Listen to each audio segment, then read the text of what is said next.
Hi dears, welcome back to Ummi's kitchen. അപ്പോൾ ഇന്ന് ചെയ്യാൻ പോകുന്നത് ഒരു പുഡിംഗ് റെസിപ്പിയാണ്.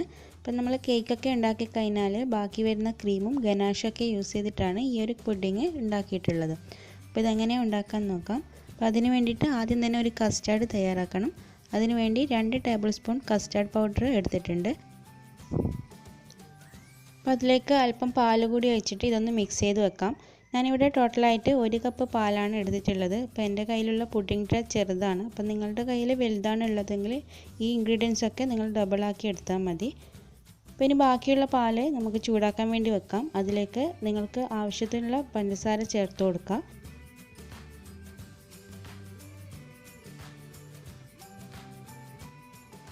പാൽ തിളച്ച് വരുന്ന സമയമാകുമ്പോൾ ഇതിലേക്ക് കസ്റ്റാർഡ് മിക്സ് ഒഴിച്ച് കൊടുത്തിട്ട് ലോ ഫ്ലെയിമിൽ വെച്ചിട്ട് ഇത് തുടരെ ഇളക്കിക്കൊണ്ടിരിക്കണം, അല്ലെങ്കിൽ ഇത് അടിയിൽ പിടിച്ചു പോകും.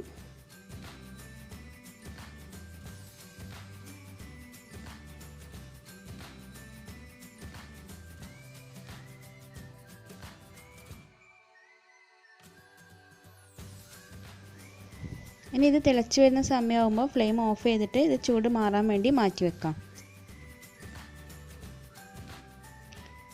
ഇതിപ്പോൾ ചൂടൊക്കെ ആറിയിട്ട് നല്ലോണം തിക്കായി വന്നിട്ടുണ്ട്.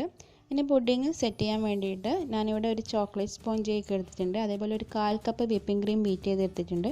പിന്നെ ഒരു 2 ടേബിൾ സ്പൂൺ ഗനാഷ് എടുത്തിട്ട് അതിൽ അല്പം വെള്ളം ഒഴിച്ചിട്ട് ഇതൊന്ന് ലൂസാക്കി എടുത്തിട്ടുണ്ട്. പിന്നെ ഇതേപോലെ ഒരു 6 പീസ് പീനട്ട് കാൻഡി എടുത്തിട്ടുണ്ട്. ഇത് ജസ്റ്റ് ഒന്ന് ക്രഷ് ചെയ്തെടുക്കാം.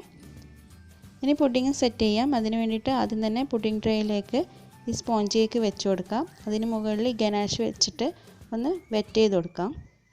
അപ്പോൾ നിങ്ങളുടെ കയ്യിൽ ഗനാഷ് ഇല്ലെങ്കിൽ അതിന് പകരമായിട്ട് മിൽക്ക് മെയ്ഡിൽ അല്പം വെള്ളം ഒഴിച്ചിട്ട് ലൂസാക്കി എടുത്താൽ, അല്ലെങ്കിൽ നോർമലായിട്ടുള്ള ഷുഗർ സിറപ്പ് യൂസ് ചെയ്താലും മതി.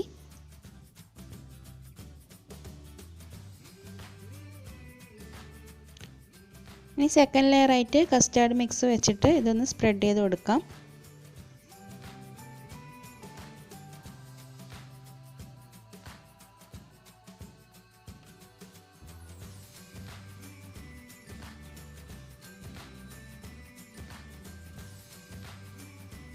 പിന്നെ അതിന് മുകളിലായിട്ട് ഈ ക്രഷ് ചെയ്ത് വെച്ചിരിക്കുന്ന പീനട്ട് കാൻഡി ഇട്ട് കൊടുക്കാം. അപ്പോൾ ഏറ്റവും ലാസ്റ്റ് ലെയറായിട്ട് വിപ്പിംഗ് ക്രീം എല്ലാ വശത്തേക്കും സ്പ്രെഡ് ചെയ്ത് കൊടുക്കാം.